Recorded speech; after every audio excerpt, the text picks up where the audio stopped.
Hey my all beautiful hearts, welcome back to my channel. I hope so आप लोग अच्छे हो and healthy हो. सो आज मैं फिर से आ गई अब सबके लिए विलन कैन बी लवर के नेक्स्ट पार्ट लेके. अगर आपको मेरी ये वाली स्टोरी अच्छा लगे तो प्लीज़ आप लोग मेरे चैनल को सब्सक्राइब करना, मेरी वीडियो पर लाइक करना, कमेंट करना, साथ में ज़रूर अपने फ्रेंड्स के साथ भी ये वाली स्टोरी को शेयर कर देना. ओके, तो ज़्यादा बात नहीं करेंगे, चलो फिर वीडियो स्टार्ट करते हैं. दूर आसमान में आज एक बहुत बड़ा सा चांद है और ज़मीन में कुछ डॉग हॉस्पिटल के नीचे बहुत ज़ोर से शोर कर रहा था, एक दूसरे के साथ फाइट कर रहा था. हाँ, और लान वांग जी हॉस्पिटल के नीचे एक रास्ते में उसके ब्लैक कलर मर्सिडीज में बैठा हुआ था. उसका नज़र है हॉस्पिटल की छत के ऊपर. हाँ, छत के ऊपर जहाँ पे एक बहुत बड़ा सा हेलीकॉप्टर दिखाई दे रहा था जो हवा में उड़ रहा है. कुछ ही टाइम में वो हेलीकॉप्टर वहाँ पे लैंड हुआ और ठीक 5 मिनट बाद स्टेचर करके किसी को ऊपर लेके जा रहा था. एंड उसके बाद उस हेलीकॉप्टर के ऊपर और एक इंसान उठा जिसकी सर पे पट्टी बंधा हुआ था, वो था तकबीर. उसके पीछे पीछे रियान भी उठा था. कुछ ही टाइम में वो हेलीकॉप्टर आसमान में उड़ने लगे थे. वांग जी अपनी सिगरेट को हाथ में लेके वो स्मोक करने लगा था एंड उसकी धुएं को ऊपर फेंक रहा था और आंखों से इशारा किया जिन जोशन को गाड़ी स्टार्ट करने के लिए. जिन जोशन एक लंबा सा बीट लेके कार स्टार्ट किया. बट दूसरी तरफ मोशनु वो बहुत ज़्यादा ही परेशान था. वो तुरंत बांग जी की तरफ देखा, बोला बॉस ये अब क्या करे. वो सारा मिनिस्टर सर को लेके चला जा रहा है, अभी तक सर की रिपोर्ट तक नहीं मिला है. इस बार अगर सर चली गई कहीं दूर तो इतनी जल्दी वो नहीं मिलने वाला है. बांग जी एकदम शांत, जैसे कि उसे कुछ फ़र्क ही नहीं पड़ रहा है, ना गुस्सा ना कुछ. इवन जब से वो विंग से मिलने आया है या फिर मिल के आया तब से लेके अभी तक वो बार बार बस स्मोक करते जा रहा है. उसकी बिहेवियर वो लान वांगजी जैसा है ही नहीं. जैसे कि उसे पता है तकबीर ऐसा ही कुछ करने वाला था. तकबीर को होश आने के बाद वो कुछ ऐसा ही करता, जितनी जल्दी हो सके विंग को लेके यहाँ से चला जाता. हाँ, शायद वांगजी को पता था और वो हुआ वही. एक रहस्यमयी जगह पे विंग को लेके चला गया, पता नहीं कहाँ गया होगा. वांगजी मोशनु की तरफ देखा, फिर भी वो कुछ नहीं बोला. अब मोशनु और भी बेचैन हो गई. वो बोला तो क्या मैं समझ लूँ अभी तक जो आप उनके पीछे भाग रहे थे वो बस आपका एक खेल था, इसके अलावा और कुछ नहीं. आप उसे नहीं चाहते हैं उस तरीके से, हाँ ना. अब वांग जी एकदम जल बन गया, उसकी आंखों में गुस्सा था और मोशनु की तरफ देखा और बहुत एक शक्की टोन से बोला, मैं वो नदी हूँ या फिर मैं वो वार हूँ. वार जो कि बहने लगे तो वो ये नहीं देखता कि किसका घर है, किसका ज़मीन है, किसका क्या है. वो बस आगे चलता रहता है और सब चीज़ों को भस्म करते हुए. कांची की बातों से मोशनु जो थोड़ा हस्की टोन में बोला, यादों को अपने दिल में रखना चाहिए और यादें समेटने के लिए उस इंसान को भी चाहिए, मेमोरी क्रिएट करने के लिए. पर आप तो वो नहीं किया. यह है आपका प्यार, ऐसा प्यार करते हैं. वांगजी जो देखा और बोला, मैं तुम लोगों की तरह नहीं हूँ जो प्यार का मतलब कुछ और ही पकड़ लूँ. प्यार का मतलब इमोशन, प्यार का मतलब बोल देना, प्यार का मतलब हाथ पकड़ना, घूमना, ये नहीं. मेरे लिए प्यार का मतलब है प्रूव करना, अपनी खून को बहाना, अपनी हर एक रूह से चिल्ला के जाहिर करना कि हाँ करती हूँ प्यार. मैं ये सब नाटक नहीं पसंद करती. मेरे लिए प्यार मतलब है आग, जिस आग में जल के राख होना है. भंजी के ऐसे बातों से मोशनु जो देखा वो अपनी स्लाइफा को निकलन बोला, ठीक है मैं मान लेती हूँ आपकी बात, पर अब सर को लेके चला गया है. इस बार वो लोग उन्हें बाहर नहीं आने देंगे. भंजी हंसा, एक रहस्यमय स्माइल, और उसके बाद बोला, मुझसे दूर लेके कहाँ ही जाएगा. हाँ, कहाँ तक जा सकता है. पहले ही तो मैंने सील लगा दिया है, जहाँ पे भी कदम रखेगा वहाँ पे इस लान वांग जी की बनाई हुई प्राचीर से जाके टकराएगा.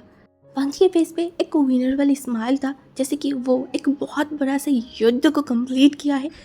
और तभी वांग जी हंसने लगा. वांग जी के हंसते हुए देख के वो लोग समझ गए कुछ तो बड़ा सा और बहुत बड़ा सा इस इंसान ने कर चुका है. मोशनु एक छोटा सा स्माइल किया एंड उसके बाद बोला, तो बॉस क्या हम अभी कहाँ जाएंगे. तभी जिन जोशन बोल उठा, रिसोर्ट चलते हैं ना. क्यों रिसोर्ट क्यों जाएंगे, चलो बाहर जाते हैं तो इन्जॉय करके आते हैं. तभी जो जिन जोशन था उसे देखकर बोला, बाहर क्यों, क्यों का क्या मतलब है. ओ हाँ, मैं तो भूल ही गई हूँ, अब तो तुम जोरू की गुलाम बन चुके हो. उसने बोला ऐसा कुछ नहीं है, वो यानी अकेला है इसीलिए बस मैं जाना चाहती थी. वांग जी देखकर बोला, ओके तुम लोग बाहर जाओ, रिसोर्ट जाओ, जहाँ पे भी जाना है जाओ, बट मुझे एयरपोर्ट छोड़ के आओ। मोशन ने देखकर बोला, अब आज ही जाने वाले, मतलब आज आज क्यों? वांग जी एक लंबा सा ब्रीथ लिया और दूर आसमान की तरफ देखकर बोला, अब इस शहर में रहने का कोई मन नहीं है, जहर जैसा लग रहा है। मोशन्नो थोड़ा स्माइल कर बोला, तो इसका कारण क्या है बॉस? सर की खालीपन या फिर उनकी वो चोट? वांग जी जवाब नहीं दिया, तुरंत से बोला, स्टॉप द कार। मोशन्नो एकदम शॉक, जिंजूशन भी सेम। मोशन्नो तो अपनी सलाइवा को निकला एंड वो याद करने लगा, अभी तो उसने बेफास बहुत सारी बातें कर लिया है, क्या उसका सज़ा मिलने वाला है? वांग जी की तरफ देखा, तभी वांग जी फिर से बोला, I said stop the car.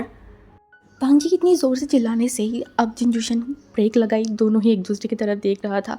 Wang जी तुरंत कार से नीचे आई और सामने की पास चला गया था और दरवाज़ा ओपन किया, उन दोनों को इशारा किया नीचे आने के लिए। वो दोनों को समझ ही नहीं क्या हुआ है, वो दोनों बस उतरे ही थे, वांग जी तूफान की तरह जाके सामने की सीट में बैठ गया और वो दोनों तुरंत एक दूसरे की तरफ देखा। मतलब वांग जी के ऐसे से उन लोगों को तो समझ आ गई कि अब होने क्या वाला है। उन दोनों की फेस की रंग बदल गया था, अपनी सलाइवा को निकला। मतलब वांग जी आगे बैठा है, इसका मतलब अब वो पूरा गुस्सा उस स्टेयरिंग के ऊपर निकलेगा और वो लोग वही चीज़ से डरता है, क्योंकि वांग जी जैसे कार चलाता है वो कार नहीं कुछ और ही चलाता है, पता नहीं क्या है। वो दोनों जो कार की तरफ देख रहे थे, किसी का भी हिम्मत नहीं हो रहा था कार में जाके बैठने के लिए। और वांग जी जब घूर के उन दोनों की तरफ देखा, बेचारे एक लंबा सा ब्रीथ लेके पता नहीं अंदर ही अंदर कितनी सारी दुआ पढ़ के उस कार के अंदर जाके बैठा था और जल्दी से सीट बेल्ट को अच्छे से लगा लिया था और इतना सख्ती से बैठा था कि कुछ भी हो जाए, बस बस इस बार के लिए बच जाए वो लोग। और वांग जी तुरंत ब्लूटूथ को अपने गानों में लगाई, एक सैड सा सॉन्ग लगाया और उसके बाद वो कार चलने लगा था। कार या फिर तूफान, हेलीकॉप्टर, पता नहीं क्या ही चला रहा था। यहाँ पे वांग जी फुल स्पीड पे वो मार्सिडीज को चला के आगे की तरफ जा रहा था, उसका पूरा गुस्सा उस इंजन के ऊपर चल रहा था। हाँ, तूफानों की तरफ वो उस रोड में, उस हाईवे के रोड में कार चला रहा था। आसपास की जितनी भी गाड़ियाँ था, जो चला रहे थे, जो लोग थे, सब शॉक, क्योंकि हवा की तरह चल रहा था। कोई भी वांग जी को टिक्का नहीं लगा पा रहा था। रात की गहरा था और ऐसे कार चला के जा रहा था जो कि हद से ज़्यादा रिस्की था। बट वो माफिया बॉस, उसे कौन समझाए उसे? पीछे वो दोनों एकदम मतलब अपनी जान हाथ में लेके बैठा हुआ था। सडनली उन लोगों ने देखा एक बड़ा सा ट्रक आ रहा है। ये देख के मोशन्नो और जिनजुशन अब चुप नहीं रह पाए, वो लोग चिल्लाने लगे। बट वांग जी कानों तक क्या वो वॉइस गया? नहीं, वो तो स्टेयरिंग के ऊपर हाथ को और भी कस के पकड़ा और आगे की तरफ जाने लगा। ना आँखों में डर ना कुछ, है तो गुस्सा। हाँ, गुस्सा, पता नहीं किसके ऊपर, पर जो भी हो वो कार को चला रहा था और पीछे जिनजुशन, मोशन्नो डर के मारे वो लोग कुछ बोल नहीं रहे थे। वो कार जितना पास जा रहा था, वो लोग तुरंत अपनी आंखों को बंद कर लिया था, जैसे कि अब मरना निश्चित है। बट वांग जी वो उस ट्रैक के एकदम सामने जाके वो तुरंत उसे साइड कर लिया था, जस्ट टक्कर लगने से बच गया था। और जब जिनजुशन और मोशन्नो को फील हुआ वो लोग मरे नहीं, वो लोग आंखों को खोला और लंबा सा ब्रीथ लिया। शायद उन्हें एक न्यू लाइफ मिला है, अब भी फिलहाल उनको यही लग रहा था। मतलब वो लोग इतने डर गए थे कि मतलब वो लोग कुछ सोच नहीं पा रहे थे। वो बस वांग जी की तरफ देखा, जिनके फेस पे ना कोई डर है ना कुछ है, एकदम शांत, जैसे कि आपकी उन्होंने कुछ नहीं किया है, कुछ भी नहीं। और तभी वांग जी बोल उठा, किसी की उस दर्द भरी फेस क्या इतना जलाता है? आज मुझे अंदर से तोड़ के रख दिया है। ये दर्द कम क्यों नहीं हो रहा है? कब कब रिहाई मिलेगा मुझे इस जहरीली अभिशाप जिंदगी से? मोशन्नो और जिनजुशन एक दूसरे की तरफ देख रहा था। ऐसे वांग जी वो लोग आज से पहले नहीं देखा है। वो लान वांग जी, वो माफिया गैंगस्टर जो फेस पे एक एक अलग सा टोन, अलग सा गुस्सा जो लेके रखता है, आज ऐसा नहीं है। आज वो चिल्ला रहा है, वो फ्रस्ट्रेटेड है, उसका हाथ काँप रहा है, उसका बॉडी काँप रहा है। वांग जी बहुत ज़ोर से उस विंडो में पंच किया, वहाँ से खून निकलने लगा था। इससे वांग जी को कुछ फर्क नहीं पड़ रहा था। बहुत लंबा सा ब्रीथ लिया। वांग जी और मोशन्नो एक दूसरे की तरफ देख रहे थे, क्या करे कुछ समझ नहीं आ रहा था। वांग जी अपने दिमाग को ठंडे करने के लिए गाड़ी ऑटो मोड पे लगाया। सामने छोटा सा एक डेस्क है, जहाँ से उसने एक वाइन की बोतल, छोटा सा एक वाइन की बोतल बाहर निकाला और अपने उस कटी हुई हाथ पे उस सारी ड्रिंक को वहाँ पे डाल दिया था। दोनों शॉक बिल्कुल नहीं हुए थे। वो लोग वांग जी की तरफ देखा। वांग जी जो फिर से अपनी कार पे हाथ रखा और उसे स्टार्ट किया। खुदा, जब तक कोई इंसान ठीक ना हो जाए बस मेरे सामने ना आए। वांग जी की ऐसे बातों से वो उन्होंने देखा एंड थोड़ा हंसा और मुझे ने बोला, वेल मतलब हम कैसे उनको मतलब आपके सामने ला सकते, हमें तो पता ही नहीं कि सर कहाँ है। वांग जी कोई जवाब नहीं दिया, बिल्कुल भी नहीं। वो फिर से मुझे की तरफ देखा तक नहीं, बट उसे बोला, यहाँ से जाते ही सब कुछ समेट लेना। मोशन शॉक बोला, क्यों, हम कहीं जाने वाले हैं? नंग एक लंबा सा ब्रीथ बोला, हाँ, मेरे दिल की शहजादा उस फायर हाउस उसके लिए एक अभिशाप है। हाँ, उसका कारण मैं भी हूँ। अब बहुत जल्दी मैं उस मेंशन से शिफ्ट होके बहुत जल्दी न्यू मेंशन में जाने वाली हूँ। मोशन और जिनजूशन की आंखों में शॉक। उन्होंने बोला, पर चाइना में हमारी न्यू मेंशन कहाँ से आएगा? बनाऊँगा तो आ ही जाएगा। अब जिनजूशन शॉक ने बोला, मतलब आपने? हाँ जी ठंडे तरीके से बोला। मोशन्नू जो बोला, कब कब कब कब कब क्या? हाँ जी अब फिर से एक लंबा सा ब्रेथ बोला, उसी दिन जिस दिन मेरे मेंशन में मेरा हस्बैंड अपने हाथों की नसें को काट दिया था, उस अभिशाप भरी मेंशन से बाहर आने के लिए। हाँ, उसी दिन जिनजूशन जो कि आंखों को छोटे छोटे कर बोला, क्या ये रियल है? हाँ जी जो कि उसकी तरफ देखा एंड बोला, यस दैट्स फकिंग रियल। मोशन्नू जब चुप नहीं रह पाया, पर बॉस आपने तो बोला था कि सर बहुत ज़्यादा लाइक आपकी टाइप की नहीं है, वो बहुत ज़्यादा इमोशनल फूल है, वो ये है, आप तो उनकी तरफ कभी मुड़ के भी नहीं देखोगे, बस यूज़ करके छोड़ दोगे, ऐसे तो बहुत सारी चीज़ें। पंच एक लंबा सर बीत लिया, उसकी फेस बहुत ज़्यादा टायरिंग था, बट एक स्माइल था। हाँ, एक स्माइल। क्या करूँ, फंस जो गई हूँ। उस हरामी ने फंसा जो लिया है मुझे, अब पूरा ज़िंदगी झेलना पड़ेगा। मुझे फंसाने की सज़ा तो मिलना होगा और मिल के ही रहेगा। सुबह की पहली किरण पक्षियाँ चहल पहल कर रहा था। एक जंगल के बीच में वांग खड़ा था। हाँ, वो माफिया बॉस एक ग्रेवियर के सामने खड़ा था। आंखों में ना गुस्सा, ना नफरत, ना कुछ, एकदम शांत। ये वो जगह है जहाँ पे वो नहीं आना चाहता, फिर भी वो आती है। यहाँ पे छुपा हुआ है हजारों रहस्य।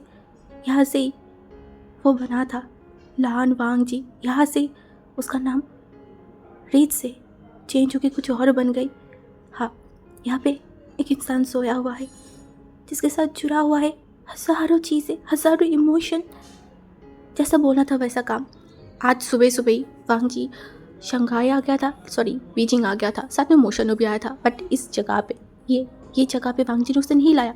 ये जगह वो जगह है जहाँ पे वांग जी वो बॉस वो गैंगस्टर बॉस नहीं रहता। यहाँ पे सिर्फ वो रीत बन के आती है। हाँ, हर साल वो एक बार कंट्री आता था। इस दिन उसकी फादर को देखने, उनकी ग्रेवयार्ड को विजिट करने उस कब्र के सामने वांग जी खड़ा था। अब धीरे धीरे वांग जी उस शेल के अंदर से बाहर आ रहा था। वो घुटनों में बैठ गया, उस कब्र पे टच किया और उसका हाथ कांप रहा था। कांपते हाथों के साथ ही उसने बोला, माफ़ नहीं करूँगी। मैं क्यों माफ़ करूँ? किसने बोला जितना महान होने के लिए? हाँ, आप क्यों वो महानता मेरी ज़िंदगी को, मेरी फैमिली को बर्बाद कर दिया है। मैं नफरत करती हूँ आपसे, हद से ज़्यादा। आपकी उस सच्चाई को, आपकी उस महानता को मैं नफरत करती हूँ। मैं सिर्फ और सिर्फ आपको नफरत करती हूँ। मैं मेरी ज़िंदगी को नरक बना दी। अंजी का गला काँप रहा था, उसकी आंखों में आग जल रहा था। वो उसी गले से बोले, आपके कारण आज मैं एक हेवन बन गई हूँ। आपके कारण मैं आपसे नफरत करती हूँ मिस्टर लैंड। मैं आपसे हद से ज़्यादा नफरत करती हूँ। पंजी गुस्से से तिल मिला रहा था। उसकी आंखों से एक बूंद आंसू गिर गई। वो लंबी लंबी ब्रीथ लेते हुए अपने आप को कंट्रोल कर रहा था, बट नहीं, उसके अंदर दबाई हुई उस जानवर बाहर आ गई और चिल्ला के बोला, नहीं छोड़ूंगी मैं किसी को नहीं छोड़ूंगी। कुत्ते की मौत सबको मरवाऊंगी, नहीं तो मेरा नाम रीत नहीं, लान वांग जी नहीं। वांग जी उस मिट्टी की, मतलब उस कबर की जो मिट्टी है ना, वो यहाँ वहाँ करने लगा था। वो लिटरली पागल हो गया था। बोला, डैड बताइए ना, क्यों, क्या आपके कारण मैं एक जानवर बन गई? हाँ, मैं मैं तो ये सब नहीं होना चाहती थी ना। मैं तो एक बड़ा सा डॉक्टर होना चाहती थी। हाँ, मैं तो लोग को खून से हाथों को रंगना नहीं चाहती थी। मैं खून दे के लोगों को बचाना चाहती थी। तन मैं क्यों ऐसा बन गई? हाँ, क्यों आप लोग मर गए? क्यों मुझे अनाथ बना के चले गए? हाँ, अगर प्रोटेक्ट ही नहीं कर सकते थे तो जन्म क्यों दिया? हाँ, आप लोग इतनी सेल्फिश कैसे हो गए? हाँ, मुझे रख के चले गए इस अभिशाप भरी जिंदगी में, मुझे रख के चले गए। मैं आपसे और मम्मी सबसे नफरत करती हूँ। मैं तो बुरा नहीं होना चाहती थी डैड, बिलीव मी। मैं कभी भी बुरा नहीं होना चाहती थी। सिचुएशन मुझे यहाँ तक लाया है। मैं इस अंधेरे से भाग नहीं सकती, दूर नहीं जा सकती। मैं क्या करूँ? जो मैं खुद से रंगना नहीं चाहती थी वो मैं ऐसा एक दिन नहीं जाता जिस दिन मेरा हाथ उस पापी खून से ना रंगे। मेरे अंदर तड़पता है। मैं नफरत करती हूँ। मैं यहाँ से दूर भागना चाहती हूँ। मैं जानवर बनना चाहती हूँ जो मैं नहीं बनना चाहती हूँ। मैं उस खून नहीं देख पाती हूँ ना, तो मुझे घुटन जैसा फील होती है। मैं चाहती हूँ कि कोई मुझे प्रोटेक्ट करे, कोई मेरे सर पे हाथ रखे, मुझे सहलाए। मैं चाहती हूँ डैड, अब आप थोड़ा सा मुझे टच कीजिए। ये सोसाइटी, ये समाज मुझे अच्छा होने नहीं दे रहा है। मैं नफरत करती हूँ अपने खून से। हाँ, मैं जानवर हूँ, मैं हैवान हूँ, क्योंकि मैं अनाथ हूँ। मेरी तकलीफ देखने के लिए कभी कोई नहीं आया, सिर्फ इसीलिए कि मैं अनाथ हूँ। कभी कोई मेरे पास आके घुटनों में बैठ के मुझे हक नहीं किया, मुझे थोड़ा सा प्यार नहीं दिया। क्यों मैं अनाथ हूँ? हाँ, ये सच्चाई क्यों? आप लोग तो सेल्फिश हो, फिर भी आप लोगों के लिए रोने के लिए ये जानवर, ये हैवान तो आते हैं। पर मेरा क्या? हाँ, मेरा क्या? मेरा तो कोई नहीं है। अगर मैं मर गई, कौन आएगा मेरी कब्र के पास रोने के लिए? हाँ, मेरा तो कोई भी नहीं है। मैं तो पाप के सागर में डूबते हुए जा रही हूँ। हाँ, मेरी आत्मा की शांति के लिए कौन आएगा? हाँ, कौन? मैं तो इस दुनिया में भी चल रही हूँ, उस दुनिया में भी जाके मैं बस चलूँ? क्यों? सब मेरा गलती है। हाँ, मैंने इस दुनिया में आई, वो मेरा गलती है। मैं अनाथ हूँ, वो मेरा गलती है। मैं बचने के लिए पाप किया, वो मेरा गलती है। हाँ, सब मेरा गलती है। नहीं चाहिए ये अभिशाप भरी जिंदगी, नहीं चाहिए। बांगजी के चिल्लाने से वो पूरा जंगल कांप उठा था। रेत, यह नाम उसके पापा ने उसे दिया था। मिस्टर लैन इसी नाम से हुई को भांगजी को प्यार से बुलाता था, और इस नाम से भांगजी को सबसे ज़्यादा नफरत है। इसलिए उसका फादर जब इस नाम से उसे बुलाता था, विंग चीख देता था, तभी तुरंत भांगजी अपनी पॉकेट से फ़ोन बाहर निकाला और तुरंत डायल इस पर तकबीर के नंबर को ढूंढा एंड बिना कोई चीज़ से वो तुरंत कॉल करवाया। और दूसरी तरफ से जब कॉल रिसीव हुआ, भांगजी का दिमाग ब्लास्ट हो गई। वो बोला, मेरे हाथों से मेरी शिकार को छीन लिया है ना? हाँ, नहीं छोड़ूंगा। तेरे साथ ऐसे तो मेरा कोई दुश्मनी नहीं था, बट अब से है। सबसे बड़ा दुश्मनी तेरे साथ है। तुझे मैं मारूंगी। हाँ, तुझे मैं जिंदा नहीं रखूंगी जानवर, तुझे मैं अपने हाथों से मारूंगी। तकबीर को कुछ बोलने का मौका भी नहीं दिया। उसके बाद वो और भी गुस्से से चिल्ला के बोला, शुक्र कर उस औरत अभी तक जिंदा नहीं है। अगर जिंदा होता ना तो इस दुनिया की सबसे घटिया मौत मैं उस औरत को देती। खुदा की कसम उसकी लाशों को पीस करके उसके बाद मैं उसे बलिदान देती, और उसके उस ब्लड को, उसकी खून को, उसकी हर एक चीज़ को आके मेरी फादर की कब्र के पास रखती। जैसे फ़ोन किया था ठीक उसी तरीके से फ़ोन को काट दिया था। गुस्से दिल में ला रहा था। भांगजी पता नहीं किस औरत की बात किया था, कौन सा क्या चल रहा है तकबीर के साथ, वो तो सिर्फ उन दोनों को पता है।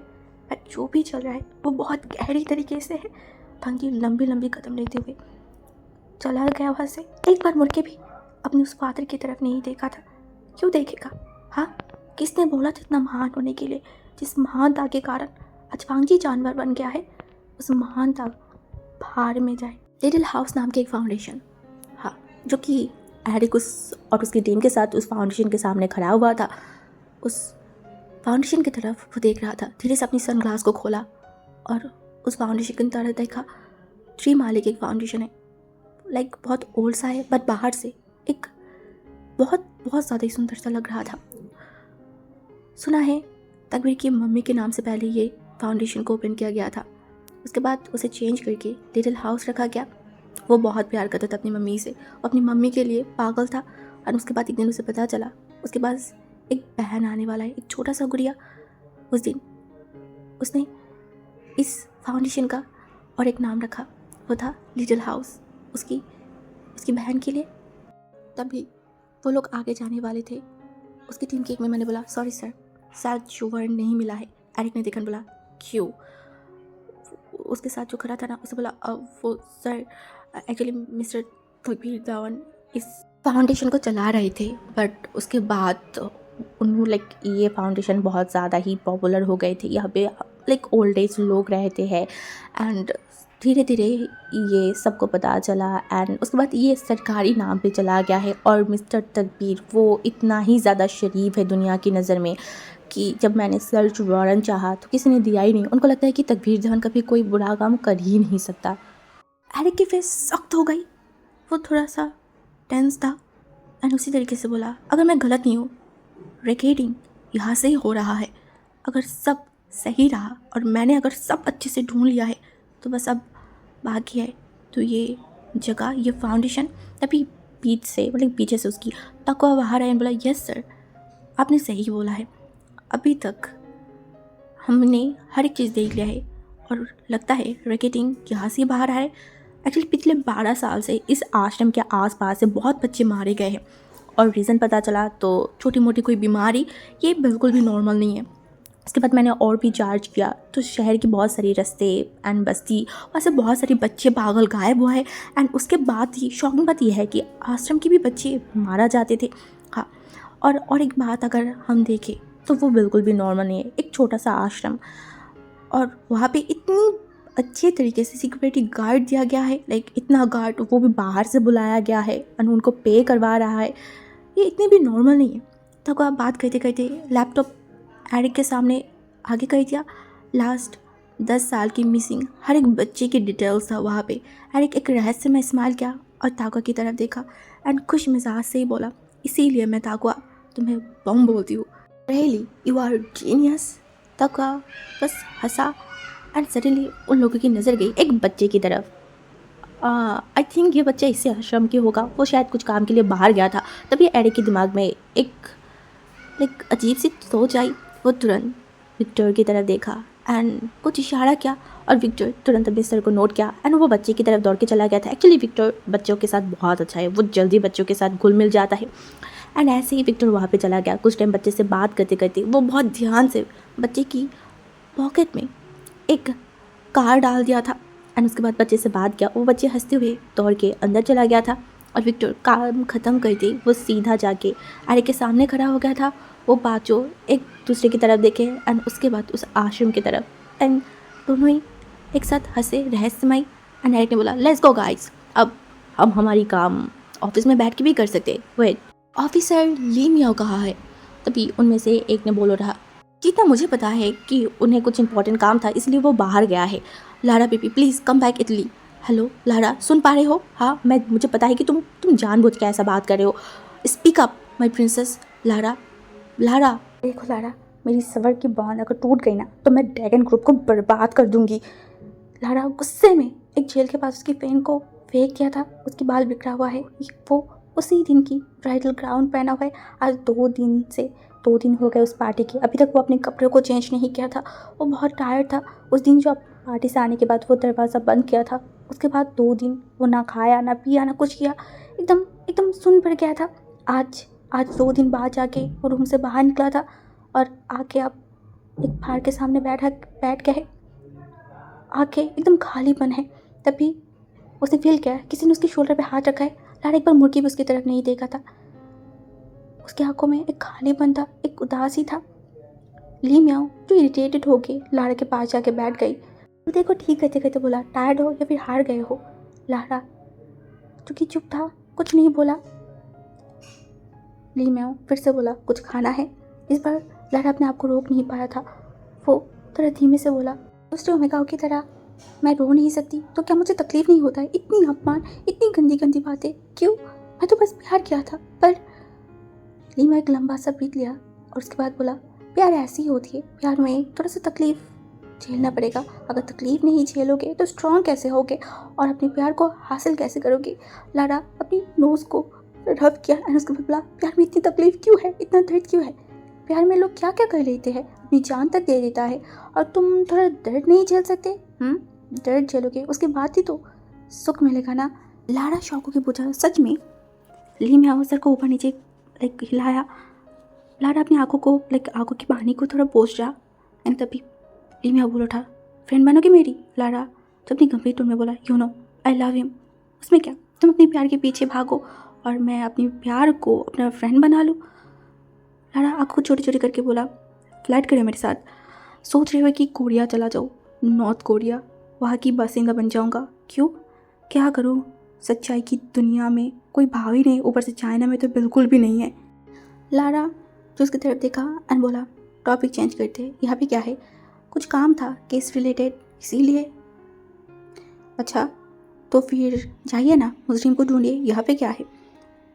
ली मियाओ तुरंत बोल उठा, आई लव लारा। लारा रुक गई, कुछ टाइम उसकी तरफ देखा, बोला, आई फक यू। लारा की तरफ देखा एंड तुरंत वो अपने पैंट की पॉकेट से फ़ोन को निकालने बोला, वेट जस्ट 2 मिनट। लारा पहले समझा नहीं, उसे बोला, क्यों 2 मिनट जस्ट, रूम बुक कर रही हो। लारा जो गुस्से में उसकी तरफ देखा, बोला, साला लुच्चा कहीं का। ली मियाओ हंसा एंड थोड़ा परेशान करने के लिए बोला, अरे मैं तो तुम्हें बुला रही हूँ अपना बनाने के लिए, मेरी दिल की, मेरी लाइफ की शहजादी बनाने के लिए। चलो तुम्हारे लिए, मतलब तुम्हारे लिए मैं एक नोवेल लिख लूँगी। लारा ने देखा, बोला, अच्छा नोवेल, हाँ मेरी लाइफ की नोवेल में तुम एक साइकोपैथ ज़रूर बनोगी।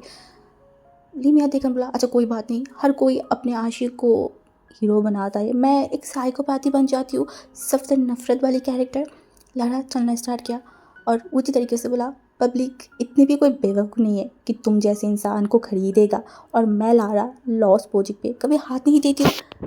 तुम जिस रास्ते में चल रहे हो ना, वहाँ पे हार जीत तो नहीं है। लारा रुक गई, पीछे मुड़ा और फिर से आगे चलने लगा। तब एक इंसान के साथ धक्का लगा, वो बस सॉरी बोलने ही वाला था, बट वो मेगा लिटरली टूट पड़ा है। वो लिटरली देखकर बोला, क्या ऐसे चुड़ैल बन के रास्ते में घूमते रहते हो, मैनर्स नहीं है हाँ, किसी भी की बॉडी के ऊपर आके गिर जाते हो हाँ। अब लारा का दिमाग गई एकदम ख़राब हो गया, वो देखने लगा एंड देखते ही देखते उन दोनों के बीच में एकदम आर्गूमेंट होने लगा था। तुम कितनी बदतमीज हो, मैं कहा हो, रुको मैं अभी पुलिस बुलाऊंगी, तुमने मुझे धक्का मारा, ऊपर से तुम मेरे साथ ऐसे बिहेव करो। एंड तभी ली मियाँ वहाँ पे आके खड़ा हुआ एंड अपनी आईडी कार्ड को आगे बढ़ाने बोला, here is my ID card. वो इंसान, मतलब वो ओमेगा जो है ना, वो आईडी कार्ड को देखा और उसकी फेस एकदम सफ़ेद पड़ गई। लारा जो थोड़ा स्माइल किया और ली मियाँ उसे देखकर बोला, और कुछ चाहिए, मतलब मैं तो हूँ, क्या बताना चाहते उन्होंने क्या किया है। ऐसे वो मेरे साथ ही था, उनको कोई प्रॉब्लम भी नहीं है, वो सही है और ना वो चुड़ैल जैसा दिखता है, कितना ब्यूटीफुल है, बताइए क्या प्रॉब्लम है। वो ओमेगा अपनी सर को यहाँ हुआ हिलाया एंड उसके बाद सॉरी बोलते हुए वहाँ से चला गया था। ली मियाओ जो कि लारा की तरफ देखकर बोला, प्लीज़ अब तुम ऐसे घूमो मत, पता नहीं कौन कहाँ से आ जाए और तुम्हारे ऊपर केस करने लग जाए, जो मुझे बिल्कुल भी बर्दाश्त नहीं होगा। एक्चुअली अगर तुम्हारे ऊपर केस हो जाए तो तुम तो रहोगे मेरी पुलिस ऑफिस में ही, तो तुम्हें थोड़ा देखने के चांस ज़्यादा मिलेगा, फिर भी मैं इतना सेल्फिश नहीं हो सकती, तो चलो ड्रॉप कर देती हूँ। लारा जिसकी तरफ देखा बट कुछ बोला नहीं। वो जाके ली मियाओ की कार के बाइक के पास खड़ा हो गया एंड वो दोनों बाइक पे चल गए थे, मतलब उठ गए थे एंड उसके बाद बाइक चलने स्टार्ट किया और ली मियाओ एक गाना स्टार्ट किया उसको परेशान करने के लिए। बीजिंग के एकदम कॉर्नर में एकदम दूर एक रोड साइड एक कैफेट बना हुआ है जो बहुत ओल्ड एज है। हाँ, तकबीर कुछ टाइम तक वहाँ पे खड़ा था, वो अपने आप को तैयार कर रहा था उसके अंदर जाने के लिए।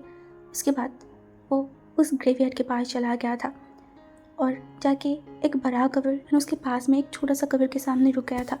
तभी कुछ टाइम तक वहाँ पे खड़ा था एंड उसके बाद वो धीरे धीरे घुटनों में बैठा, उन कब्रों में जो पेड़ पौधे लगा हुआ था ना उसको थोड़ा क्लीन किया एंड उसके बाद देखा बोला, मॉम मॉम देखिए ना मॉम, आपका वीर रहा क्या है, आपका वीर बिल्कुल भी अच्छा नहीं है मॉम। तक भी बच्चों के जैसे बुलाने लगा, मम्मी मम्मी। उसकी आंखों से आंसू गिरने लगा था एंड बोला, अगर मुझे आप प्रोटेक्ट ही नहीं कर सकते थे, आपके साथ ही नहीं रख सकते थे, तो इतना सेल्फिश दुनिया में मुझे अकेला रख के आप कैसे सो गए। हाँ, मेरी बहन के साथ क्यों मुझे साथ नहीं लेके गए, पता है मॉम ये दुनिया बहुत सेल्फिश है, मुझे बर्बाद करने के लिए बहन क्या है, मैं नहीं रहना चाहती, बट अभी नहीं जाना चाहती मम्मी, मैं बचना चाहती हूँ मम्मी, मैं बचना चाहती हूँ। मुझे प्लीज़ इतनी इतनी जल्दी आपके पास मत बुला लीजिए। मैं और कुछ टाइम ठहरना चाहती हूँ। तकबीर को ऐसे टूटते हुए देख के रियान की आंखों में भी आंसू आ गया था। वो अपनी सर को दूसरी तरफ कर लिया था। तकबीर, उसके कोई होश ही नहीं था। उसे बोला, मम्मी मम्मी, मैं वो मेरा वो मुझे छोड़ के शायद चला जाएगा। मैं और कोई टाइम जीना चाहती हूँ। प्लीज़ इतनी जल्दी मुझे मत बुला लीजिए। मैं उसके साथ रहना चाहती हूँ। तकबीर एकदम बच्चों जैसे कहने लगा, बोला, वो उसने मुझसे प्यार नहीं किया, बिल्कुल भी नहीं। वो ऐसा कैसे कर सकता है हाँ मेरे साथ? मैं इस दुनिया में सबसे ज़्यादा उससे प्यार करती हूँ। इस दुनिया में अगर सब कुछ छोटा भी है ना, तो सच्चाई एक बात है कि मैं उसे प्यार करती हूँ, बेइंतहा प्यार करती हूँ। तकबीर उस कब्र में हाथ डालते डालते वो दूर आसमान की तरफ देखकर बोला, मेरा किस्मत ऐसा क्यों है, इतना क्रूर क्यों है? सडनली तकबीर एकदम घुटनों में बैठ गई और फिर से बोला, मेरे साथ आप लोग कैसे गेम खेल रहे हो? हाँ, आप और आपकी पार्टी क्यों ऐसे गेम मेरे साथ क्यों खेल रहे हो? हाँ, मैं इतनी जल्दी हुई स्नो वाइट को छोड़ के मैं नहीं जाना चाहती। मैंने उसकी जिम्मेदारी लिया है। मैं पूरा ज़िंदगी रहना चाहती हूँ। कुछ टाइम रुका एंड फिर से मैं चिल्ला के बोल रहा था, मुझे प्लीज़ आपके पास मत लीजिए। मैं रहना चाहती हूँ। मैं उसका प्यार चाहती हूँ। मैं उसकी आंखों में मेरी बर्बादी को देख पा रही हूँ, जो मैं नहीं चाहती। मैं जीना चाहती हूँ। वो एक बच्ची की तरह जिद करने लगा था, बच्चों की तरह कंप्लेन करने लगा था। पता है मम्मी, मैंने उसकी आंखों में मेरे लिए कभी भी कोई खिंचाव फील नहीं किया, ना देखा। फिर भी वो मुझे अच्छा लगता है। मेरा मन बार बार उसे चाहता है। तो फिर उसके बाद उस बच्ची की कब्र की तरफ चला गया, वहाँ पे हाथ रखकर बोला, तुम मेरी बहन लगते हो, क्यों इतनी जल्दी मुझे छोड़ के चले गए? हाँ, नहीं रह सकते थे? क्यों मुझे अकेला गए थे? हाँ क्यों? पता है तुम तो चले गए, बट मैंने ना एक प्योर सोल तुम्हारी जैसा मेरे पास रखा है, जो बहुत अच्छा है, बहुत डरेला है, बट बहुत शांत। जब वो स्माइल करता है ना, तो लगता है कि ये दुनिया खिल उठा है। वो ऐसी बात करने लगा। रियान तुरंत उसके पीछे आके खड़ा हुआ और धीमे से बोला, बॉस अब चलिए। रियान की बात तकबीर ने सुना और जल्दी खड़ा हुआ। उसकी मम्मी की कब्र के पास जाके वो फिर से बैठ गई। उसके बाद बोला, तुम चले जाओ रियान, आज मैं और मेरी स्नोई एक साथ मम्मी के पास सोएंगे। बहन तुम प्लीज़ गुस्सा मत करना। हाँ, तुम नाराज़ मत होना। तकबीर जिसके आंखों के सामने हुई आ गई, जो हंस रहा था, वो मीठी सी हंसी। तकबीर भी हंसा, हाथों को आगे बढ़ाई और धड़ाम से जाके उस मिट्टी में गिरा। तकबीर जिसके अंदर टूट रहा था, क्यों क्यों इतना क्यों क्यों तो तकलीफ मुझे होती है जब भी मैं तुम्हें पाना चाहती हूँ। तुम इतनी दूर क्यों चले जाते हो? हाँ, क्यों मेरे साथ नहीं रह सकते? क्यों मुझे तड़पा रहे हो? हाँ। आंखों से 2 बूंद आंसू गिर गई, लिप्स में हंसी एंड उसके बाद बोला, आज सब पसंद इंसान मेरे साथ है। सब, तुम, मम्मी, आप, स्नो वाइट, सब। तकबीर एक अजीब सी तरीके से रिएक्ट कर रहा था। वो रियलिटी में था ही नहीं। हाँ, वो हेलुसिनेशन कर रहा था। वो सारी चीज़ें देख रहा था जो एक्चुअली है भी नहीं। वो हेलुसिनेशन में अपने एक छोटा सा घर बना लिया था जहाँ पे वो हैप्पीली रह रहा था। हाँ, डिप्रेशन जो बहुत गहरी तरीके से उसे झुका ही लिया था और उसी कारण वो सब फील करता है जो रियलिटी में है ही नहीं। वो बिल्कुल भी नहीं है। रियान एक लंबा सा ब्रीथ लिया। उसको देख के समझ आ रहा है कि ये शायद पहली बार नहीं है, ये तकबीर ऐसे बहुत बार कर चुका है। तकबीर के अंदर की तकलीफ, उसकी पीड़ा, वो सब कुछ रियान जानता है। रियान डरता है इसी कारण कि कभी पता नहीं इन सारी चक्कर में वो बहुत सारी मुसीबत में न पड़ जाए। कोई देख के बोलेगा, इतना हैंडसम तकबीर इतना दर्द में है, इतनी तकलीफ में है, किस बात की सज़ा मिल रहा है? एक घनी काली जंगल के अंदर एक बड़ा सा डरावना फार्म हाउस। हाँ, आसपास से जंगल और जंगल उसे चक्कर के रखा है। डरावना, हाँ डरावना तो है। इतनी गहरी जंगल में किसने बनाई होगी इस फार्म हाउस को और क्यों बनाया? सुना जाता है इस फार्म हाउस की बहुत पुरानी हिस्ट्री है। हाँ, बहुत डरावना हिस्ट्री। वो फार्म हाउस बहुत साल पुरानी है। उसको बनाया गया था ऑलमोस्ट बहुत साल पहले यहाँ पे डाकुआ रहते थे इन जंगल के अंदर। वहाँ के जो सरदार है उन्होंने इस महल को बनाया था। उसके बाद एक दिन सडनली वहाँ पे आग लग गई। हर कोई जल के राख हो गई। उसके बाद उस फार्म हाउस को अभिशाप माना जाता था। कुछ टाइम बाद उस फार्म हाउस को कोई और लोग कब्जा कर लिया था एंड दिन ब दिन उस फार्म हाउस में और भी गलत काम होने लगा था। बहुत माफिया जो कि वहाँ पे अपनी गलत काम करता था और धीरे धीरे वो फार्म हाउस उससे भी ज़्यादा गंदा बनते गया है। बट आजकल उस फार्म हाउस की रंग बदलने लगा है। हाँ, बदलने तो लगा है, जैसे आज भी बदल गई। बाहर से अलग डेकोरेशन, अंदर से अलग डेकोरेशन, न्यू तरीके से, न्यू दुल्हन की तरह सजाया जा रहा था। क्यों? किस लिए? क्या फिर से कोई इतिहास रचने वाला है? क्या फिर से कोई न्यू चीज़ें लिखने वाला है? तो फिर क्या रहस्य फिर से बनने वाला है? उन घने काली जंगल में तकबीर की कार आके रुका एकदम फार्म हाउस के पास, जहाँ पे बाहर विंग उसकी ज़िंदगी के साथ खेला जा रहा है। विंग को सेफ्टी देने के लिए इस फार्म हाउस को तकबीर ने 1 महीने के लिए खरीद लिया है। और उसके बाद जब विंग के पासपोर्ट सब कुछ तैयार हो जाएगा, उसे राशिया भेज देगा। अब तक तकबीर यही सोच के रखा है। तकबीर की कार आती एक ओल्ड इंसान दौड़ के वहाँ पे आया। एक्चुअली वो वहाँ की केयरटेकर है। अब वो इनकी देखभाल की सारी रिस्पॉन्सिबिलिटी भी उसको दिया गया है। तकबीर तीखी आंखों से सब कुछ नोटिस किया, सब कुछ देखा। हाँ, इनकी सेफ्टी के लिए वो कुछ टाइम पहले इस जगह की पता किया था और उसके बाद खुद आके इस जगह को देख के गया था। तब तक इस जगह का हालत बहुत डरावना था और राइट नाउ ये जगह एक आलीशान महल जैसा लग रहा है। वो डरावना कोई चीज़ है ही नहीं।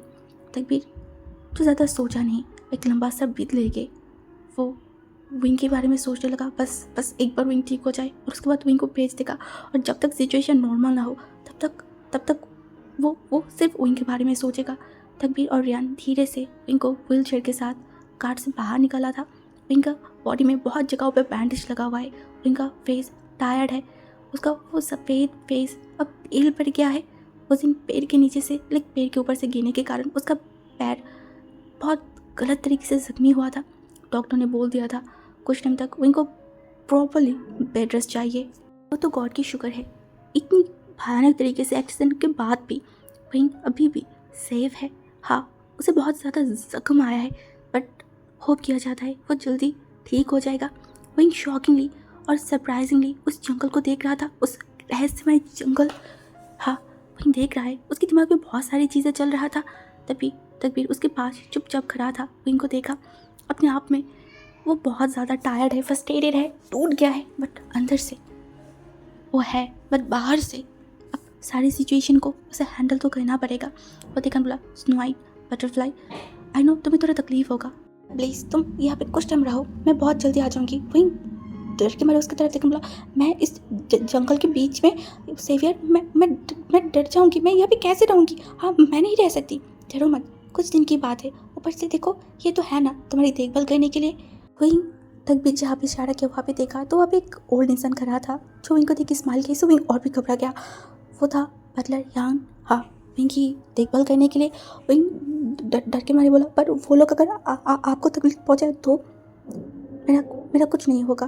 तकबीर घुटनों के पास विंग के सामने बैठा एंड बोला, तुम डरो मत। विंग ने बोला, वो लोग कौन है और वो लोग क्यों ऐसे खड़ा है, बार बार क्यों मुझे मारना चाह रहा है?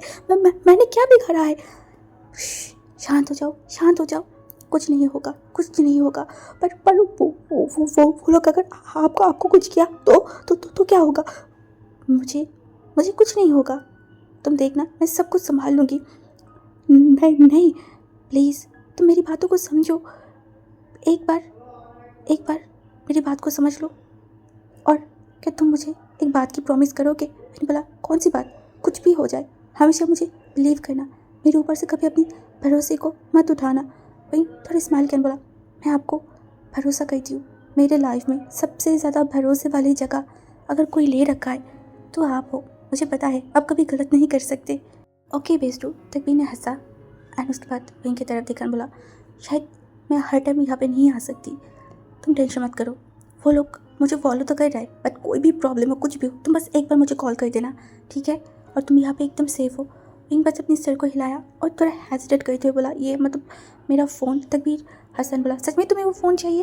मैं तुम्हें न्यू खरीद के दे दूँगा ना, मतलब वो फ़ोन बहुत जगह से टूट गया है कोई बात नहीं, आप वही मुझे दे दीजिए। तकबीर थोड़ा स्माइल किया और बहुत नॉर्मली अपनी पैंट की पॉकेट से फ़ोन को बाहर निकल के उनको दे दिया एंड उन्होंने भी उस फ़ोन को ले लिया था। तकबीर फिर से बोला, डरो मत स्नो वाइट, मैं बहुत जल्दी यहाँ से तुम्हें लेके जाऊँगी। तकबीर बटलर रियान को इशारा किया उनको अंदर लेके जाने के लिए।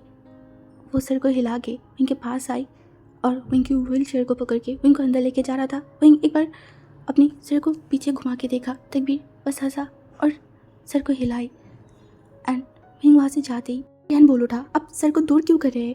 ऐसे ऐसे आप तो उनके पास रहना चाहते थे ना, आप उनको प्यार चाहते थे। अगर इतनी दूर धकेल देंगे तो टाइम बर्बाद नहीं होगा। तकबीर खाली आंखों से देखा और बोला, शायद बात करना कम हो जाएगा पर प्यार नहीं। तुम्हें नहीं पता, दूरिया कभी कभी प्यार को ज़्यादा फील करवाता है। कुछ टाइम चुप रखा एंड उसकी आग एकदम जल उठा गुस्से के मारे और गुस्से में बोला, कंपनी के लोगों को पता चल गया है मेरी सॉफ्टनेस के बारे में, मेरी कमज़ोरी के बारे में।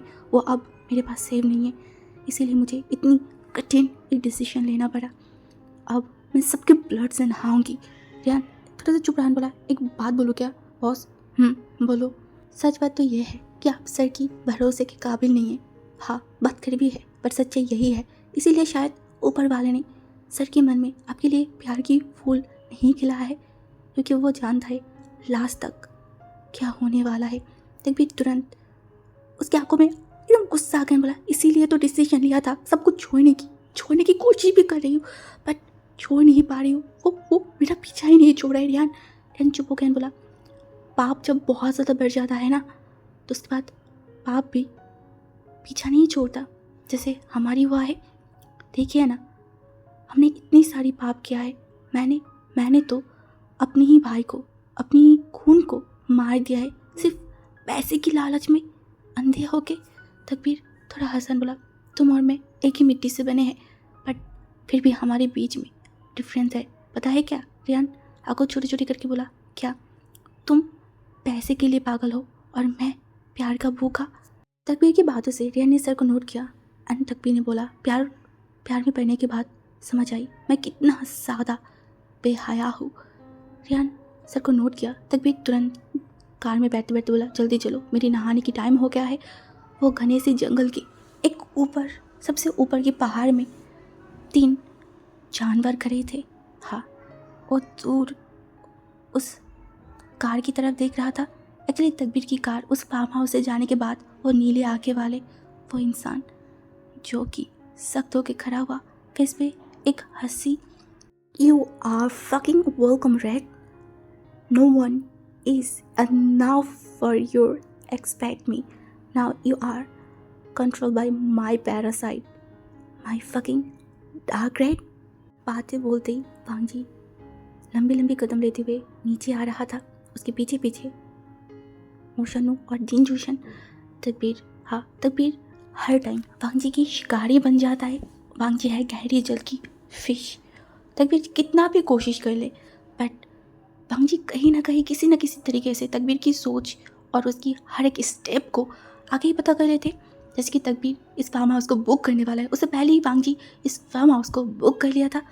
वही यहाँ पे आने वाले हैं, इसीलिए वो पहले ही इस फार्म हाउस के आसपास हर जगह पे फूलों की बगीचा बना दिया था। दूर से तकबीर हर बार वांगजी की जाल में अपने पैर डाल ही देता है। हाँ, यही तो है the crime lord and the gangster boss. बार बार वो हार जाता है। वांगजी जाके बैठ गया था कार में सामने के पैसेंजर सीट पे, लेकिन सामने की सीट में मोशन और जिनजूशन और पीछे की पैसेंजर सीट में बैठ के वांगजी और फार्म हाउस की हर एक खबर वो लोग ले रहे थे। जिनजूशन कार चला रहा था और फ्रंट मिरर से बार बार वांगजी को देख रहा था। वांगजी जो बोला, वाना से समथिंग, वांगजी की वो गंभीर टोन से। जिनजूशन थोड़ा सा हिल तो उठा था, तो उसने नॉर्मल किया और मिरर से देखा। वांगजी अभी भी जो है ना टैब में कुछ देख रहा था, लाइक लैपटॉप में। एंड तभी वो अपने आप को संभाला एंड क्लियरली बोला, सर मतलब बॉस, सर को इतनी गहरी जंगल में अकेला रखना मतलब ठीक होगा क्या? वो अभी एक ट्रोमा से बाहर आया ही है, अकेला रहेगा तो टूट नहीं जाएगा? वांगजी ने बोला, क्यों टूट जाएगा? हर इंसान को अकेला रहना सीखना होता है, सीखना चाहिए। अकेला रहेगा तभी तो अपने आप को मजबूत बना पाएगा। 5 से मोशन बोल उठा, पर क्या ये पॉसिबल है? वांगजी ठंडे तरीके से बोला, क्यों नहीं, मैं अपनी ज़िंदगी की 14 साल अकेले एक बंद कमरे में बिताया है। हाँ, जानवर हर एक चीज़ के साथ। जब सोने जाती थी पिलो की जगह पे मैं जंगल की पक्षियों की मरी बॉडी के ऊपर सोया है। मेरी हर एक सांस में मैं मौत की स्मेल ले सकती हूँ, ब्लड की। मुझे पता था कि किसी भी वक्त मुझे उस ब्लड से नहाया जा सकता है। इतनी ब्लड सोने के कारण अब मेरी नोज़ में मीठा से स्मेल फील ही नहीं होती है। मेरी बॉडी में देख रहे हो, मेरी बॉडी में ऐसा कोई जगह नहीं है जहाँ पे वो ब्लड की रंग नहीं लगा है। मैं खून और मांस के साथ एक इंसान हूँ, बट अंदर ही अंदर एक जानवर बन चुकी हूँ। मुझे भी तो चाहिए था संगत, कोई और, किसी की सहारा। मोशन और जिनजूशन एकदम शांत हो गए थे। उस कार में पिन ऑफ साइलेंट हो गया था। जिनजूशन ने बोला, बॉस आपका लाइफ इतना डरावना था क्या? आपका पास्ट? भांजी जिसका फेस पे बिल्कुल भी रिएक्शन चेंज नहीं हुआ था, वो उन्हीं तरीके से बोला, यही है मेरी ज़िंदगी की रियलिटी। मोशन और जिनजूशन को भांजी की लाइफ के बारे में बहुत ज़्यादा जानना था, उसकी पास्ट को लेके, क्योंकि उसका पास्ट बहुत हाइट था, बहुत अलग सा था। जितना भी जानने की कोशिश किया पता कुछ नहीं चला। आज थोड़ा सा ही सुनते उन लोगों की हिम्मत नहीं हुआ। जिनजूशन फिर से बोल उठा, बॉस क्या आप कभी रोए नहीं? भांजी जो थोड़ा सा स्माइल कर बोला, नहीं मैं नहीं रोती और मैं रोना नहीं चाहती। अगर मैं रो ली तो मेरे अंदर की वो हर एक तकलीफ बाहर आ जाएगा जो ज़रूरी नहीं है। वो तकलीफ ही तो है जो मुझे जानवर बनाता है। क्या गॉड के ऊपर अब कोई कंप्लेन नहीं है ना, जो बोल के ख़त्म नहीं किया जा सकता? मैं बहुत कंप्लेन करना चाहती हूँ, बट मैं उन्हें मानती भी हूँ, इसीलिए मैं अपने मुंह से कुछ बाहर नहीं करना चाहती। उन्होंने मेरी लाइफ को बनाया है, अब जैसे भी बनाया तो है ना।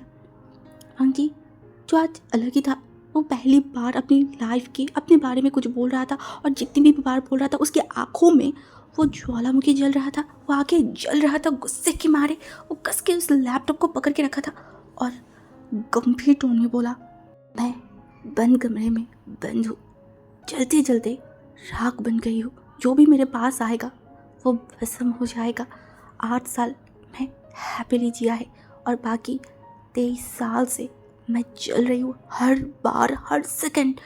और जलते जलते अब कुछ नहीं बचा। मैं वो तड़प हूँ जो कोई फील नहीं करना चाहता। भांगी की बातों से मोशनों के दिल थक करके उठा। वो कुछ बोल नहीं पा रहा था। आज वो भांगी के आगे कुछ बोलना चाह के भी उसके मुँह से कुछ नहीं निकल रहा था। भांगी समझ पाई, टॉपिक चेंज करने के लिए वो बोला, पूरे जंगल को घेर लो, मेरी परमिशन के अलावा एक चींटी भी यहाँ पे नहीं आ पाएगा। याद रखना, सारी गर्द मुझे चाहिए, बट हाँ उनकी नज़र उस घर की तरफ होगा तो मैं उन सब की जान ले लूँगी। सबका नज़र होगा नीचे आसपास, बट उस घर में नहीं। भांगी के ऐसे करीब आते और आंखों में वो सारी चीज़ देख के वो दोनों ही शॉक, लाइक एक इंसान कितना रहस्य भरी हो सकता है कि कुछ ही सेकंड में अपनी पूरी चीज़ को, अपनी रिएक्शन को, अपने एक्शन को सब बदल सकता है। तभी जो मोशन था उसे बोला, विभूषण सर को क्या यहाँ पे अकेला ही रखना है, तो क्या आपके लिए एक छोटा सा कोई मिट्टी का घर बना दूँ आसपास जंगल में? भांजी तुरंत उसके सर पे आसमान गिर गया। वो गुस्से में चिल्ला के बोला, क्या बोला तूने? फिर से बोल। क्या? मोशन को घबरा गया। एंड शॉकिंग बोला, मैंने तो सर ही बोला है, बट उससे पहले क्या बोला था? बोल, उससे पहले क्या बोला? मोशन ने बोला, विभूषण सर, यू बास्टर्ड, तू साले तू कौन है? हाँ, जो तू उसको मैम बोलेगा, हाँ, या फिर सर बोलेगा? तू डायरेक्ट आज से उसे फादर बोलेगा। फादर? क्या? हाँ, उस इंसान को फादर बोलेगा, पता है ना? कोई सर बुलाने की ज़रूरत नहीं है, डायरेक्ट फादर बोलेगी। हाँ, वो सर टर्म में बहुत ज़्यादा प्रॉब्लम क्रिएट हो जाता है। मोशन में शॉक्ड। जिनजूशन जो लिप्स में बाइट करते हुए हंस रहा था और भांजी खुशी में फूल रहा था। जिनजूशन जो मोशन की तरफ देखा, मोशन ने बोला, बट बॉस के हस्बैंड को कैसे अब फादर बोलूँ? जैसे भी बोल, बस बोल दे, किसमें क्या ही हो गया है। और दुनिया में ना सारी हो गए तेरे लिए, नहीं तो तेरा बहन लगेगा, नहीं तो फादर लगेगा, नहीं तो मदर लगेगा। क्या? हाँ यही बात है। जिनजूशन जो हंस रहा था, मोशन ने जो देखा बोला, अच्छा एक बात बताइए, मतलब मतलब हाँ हाँ उसको और क्या क्या नाम से आपको बुलाना बाकी है। हाँ, और क्या नाम से बुलाएंगे? रेड, साली, बंदर, और उसके बाद और क्या नौटंकीबाज, पता नहीं और क्या क्या। वांग जी जो कि उसकी तरफ देखा एंड तभी वांग जी बोल उठा, और एक है। और एक क्या? चोर, मेरा नींद चुराने वाले, वो साली एक नंबर का नींद चुराने वाले है। मोशन हंसने लगा एंड बोला, और क्या क्या नाम बुलाना बाकी है? वांग जी जो कुछ बोला नहीं, मोशन हंसते हंसते बोला, सर मतलब बॉस एक बात तो बोलना पड़ेगा, आप दुनिया के एक लौते इंसान हैं जो अपने ही हस्बैंड को किसी और की हस्बैंड बोल के चला रहे बस उनकी सेफ्टी के लिए। जिन जोशन मोशन के पेट में एक ज़ोर से लाइक पंच किया एंड बोला, तुम्हारी ये ज़्यादा मुंह चलने की करना, तुम किसी दिन बॉस के हाथ में मर ही जाओगे। मोशन लाइक दर्द के मारे मुंह को चोटे कर लिया एंड पेट पे ऑफ करते करते बोला, इसमें मेरा क्या गलती है भाई? एक इंसान के पेट पे पता नहीं क्या कुछ रहता है, उनके साथ रह के भी उनके नेक्स्ट क्या लाइक स्टेप लेने वाले उसके बारे में मुझे पता ही नहीं होती है। हाँ, लान पांग जी रहस्य घिरा एक घर है, उसकी हर एक चीज़ एक इख्तियार जैसे इतनी टाइम तक उसे सेफ रखने के लिए उसे दूर हटा के रखा था। अब वहाँ पे भी वो सेफ नहीं है, उसे उसे मौत की घाट उतारने की इंतज़ार हो रहा है। इसीलिए तो फिर से उसे वहाँ से उठा लिया, अब बस भाग जाने का टाइम है। मोशन वो बात तो धीरे से बोला था बट बांग जी के कानों तक पहुँच गई। वो एकदम अपनी बारी शोर में बोला, क्या? वो डर के बोला, नहीं। बांग की फेस पे एक स्माइल आ गई और रहस्य तरीके से बोला, अब बाकी है रेड और उसकी रेड की प्रेम शुरू होने में, प्यार शुरू होने में, एक न्यू चैप्टर। अब इंतज़ार किसकी कर रहे हो? पूरा अधिकार है, पूरा हक है, वो आपका ही तो हस्बैंड है। भूलो मत, एम के उसे अभी तक पकड़ नहीं पाई और जब तक वो नहीं पकड़ पाए मैं 1% भी रिस्क नहीं ले सकती उसके साथ।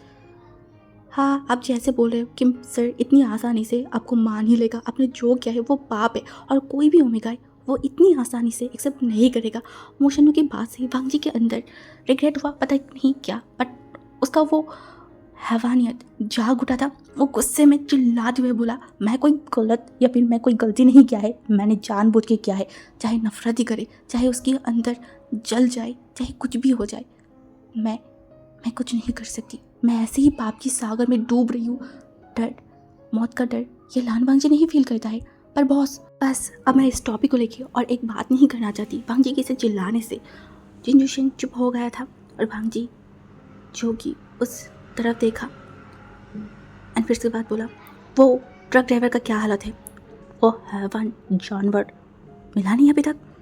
मोशन ने गंभीर तरीके से बोला, वो ट्रक ड्राइवर वो तो इस दुनिया छोड़ दिया है बहुत पहले।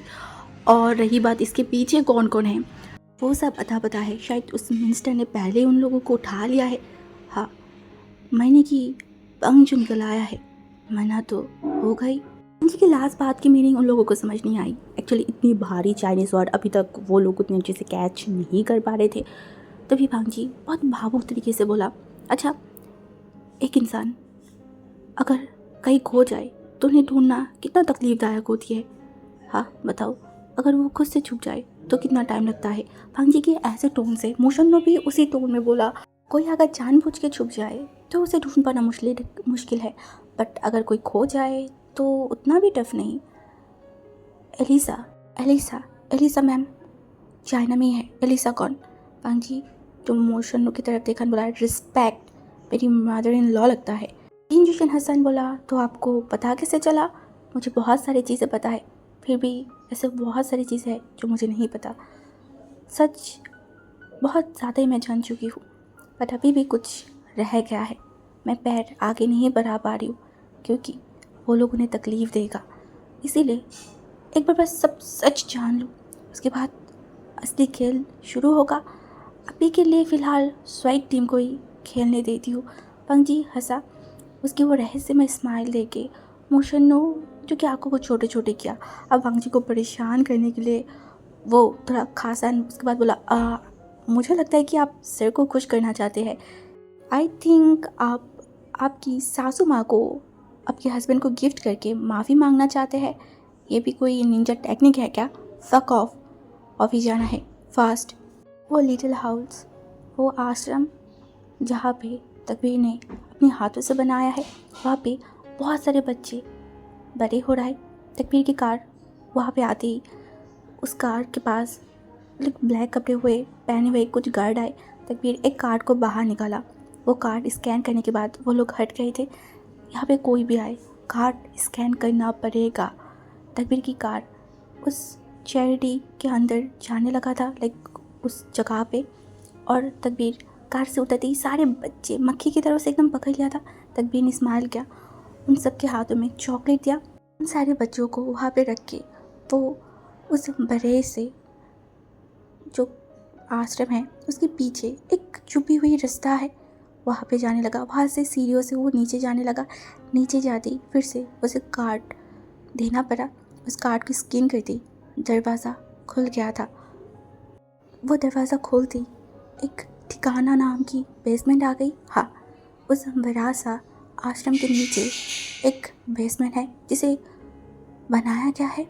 एक्चुअली वो जगह को देख के कोई सोच ही नहीं सकता कि एक ऊपर वाले माला जहाँ पे लोगों की मदद किया जाता है या फिर ढोंग किया जाता है, पता नहीं क्या किया जाता है, बट नीचे उस बेसमेंट में जो होती है वो दिल दहलाने वाला वो बेसमेंट, उसे भी 2 तरीके से बनाया गया था।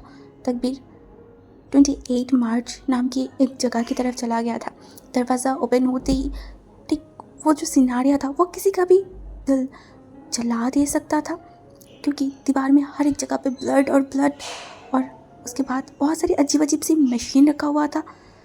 ऐसा लगता है कि कोई साइकोपैथ अपने हाथों से इस जगह को बनाया होगा अपनी पागलपन को पूरा करने के लिए। इस जगह पे कदम रखते ही तकबीर की जूते के अंदर ताज़ा खून लग गया था जो फ्लोर में बिखरा हुआ है। हाँ, और ब्लड के एक अजीब सा बहुत गंदा सा स्मेल आ रहा था जो कि वॉमिटिंग कर देना वाला था। पर तकबीर उसके आगे शांत था, ना डर ना कुछ। वहाँ पे इंसानों की बॉडी को टुकड़े टुकड़े करने की हर एक मशीन रखा हुआ था, बहुत सारी चाकू, ऐसे बहुत अजीब अजीब सी चीज़ें। किसी भी देखे, कोई भी देखे गला सूख जाएगा। बट शौक की बात यह है वो सब देख के तकबीर की आंखों की रंग बदल गया था। फेस पे एक अजीब सा जानवरपन आ गया था। पता नहीं, सडनली ऐसे चेंजेस कोई भी इंसान उस इंसान को देखेगा तो शॉक्ड हो जाएगा। घर में एक इंसान को कस के बंधा हुआ था। वो वही लोग हैं जो कि पहाड़ में तकबीर का एक्सीडेंट करवाया था। उनमें से 3 लोगों की जान एकदम निकल गया था। बॉडी में कोई खून शायद बाकी ही नहीं था, क्योंकि पूरा बॉडी सफ़ेद पड़ गया था। देखिए समझ आ रहा है कुछ ब्लड उन लोगों ने रखा ही नहीं है। ऊपर से उस लड़के के आसपास और भी लोग खड़े थे जिनके हाथों में बहुत बड़ी इंजेक्शन था। शायद इसी इंजेक्शन से उस बॉडी के सारे खून को निकला गया था। हाँ, और सामने एक बड़ा सा बाल्टी था जहाँ पे ब्लड को जमा किया जा रहा था। तभी तुरंत अपनी उस सफ़ेद शर्ट को एकदम खींच के निकल दिया और सबर नहीं रख पाई। वो तुरंत एक बहुत शार्प सा चाकू निकला एंड जो बंधा हुआ एक शख्स बाकी था जिसे तकबीर अपने हाथों से मारना चाहता था, तुरंत उसके गले में वो तलवार चला दिया था और एक ही वार में उस इंसान का सर धड़ से अलग हो गई। ब्लड जो एकदम उड़ने लगा था क्योंकि उसका गले की वो मोटा सा जो नस है उसे काट दिया गया था। तकबीर जो एकदम शांत था वो शांत तरीके से तड़पते हुए इंसान को देखा और साइड में जो ब्लड की बाल्टी था उसे एकदम उठा लिया और पूरे बाल्टी को अपनी बॉडी के अंदर डाल दिया था। आज उसने नहा लिया। ब्लड की नहाना उसे सुकून फील हो रहा है। फेस पे एक अलग ही स्माइल है। शांति, इतना शांति, सुकून, पता नहीं कैसा सुकून है ये। सो गाइस, आज की पार्ट मैं यहाँ स्टॉप करती हूँ एंड मैंने कोशिश किया है कि एक लंबा सा पार्ट आप लोगों के साथ शेयर करूँ। एक्चुअली ये मेरी तरफ से एक सॉरी है ऑफ कोर्स, क्योंकि जब से मैं इस स्टोरी को शुरू किया है तब से इस स्टोरी मैं ख़त्म ही नहीं कर पा रही हूँ, मैं आगे ही नहीं बढ़ पा रही हूँ। ऊपर से ये स्टोरी की एक ही पार्ट इतनी बड़ा है कि मुझे एक पार्ट को कवर करने के लिए 2 पार्ट बनाना पड़ रहा है। तो आप लोग सोचो कि कितना बड़ा स्टोरी है और हर एक पार्ट में कुछ ना कुछ ऐसा है जो अगर मैं स्किप कर दूँ या फिर मैं छोड़ने की कोशिश करूँ तो पूरा स्टोरी आपको समझ ही नहीं आएगा। इस कारण मैं कोई भी सीन को, कोई भी चीज़ को मैं लाइक हटा नहीं पा रही हूँ। जैसे बाकी स्टोरी में मैं करती थी, बट इस स्टोरी में सच बताऊँ तो मैं अगर एक प्लॉट को भी छोटे करके दिखाऊँ या फिर एक प्लॉट को मैं कम करके दिखाऊँ ना, तो फिर स्टोरी लिटिल आपको समझ नहीं आएगी। और आई नो आज की बात लाइक आप लोगों को और भी कन्फ्यूजन लगा, शायद आप लोग सोच में पड़ गए कि अब ये क्या हो रहा है, बट ट्रस्ट मी, अब जब ये स्टोरी आगे जा रहा है तो और भी सस्पेंस और भी बहुत सारी चीज़ें खोलना बाकी है। और सबसे बड़ी बात, विंग, तकबीर, लान वांगजी, ये तीनों एक ही डोर में बंधा हुआ है। मतलब आप सोचो, एक बार अगर वो डोर टूट गई तो पता नहीं क्या होगा, और जो भी होगा वो स्टोरी में आप लोगों को पता चलेगा। सो चलो आज के लिए bye bye, and again I am so sorry guys.